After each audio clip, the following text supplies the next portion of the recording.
始的话，什么都不会。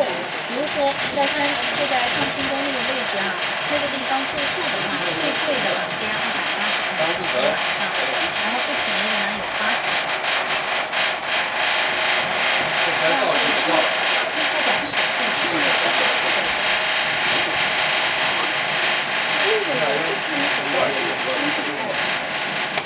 你说的是到货吗？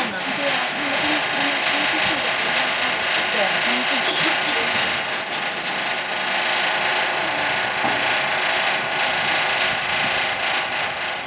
这个船呢，在行驶的路上，我们会感觉到它非常轻的，但是呢，它最后在靠岸的时候，它会有一个惯性的撞击，所以说你们一定要注意一下啊，做好心理准备。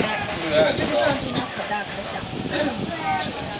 这个船的动力呢，是靠水底下的一根钢缆来回牵引的，这种方式呢，比较天然环保，没有噪音，没有味。后面那个雪面是站好坐上。它有可能会掉到水里。他们都是习惯了，当它要撞的时候，一下跳下去。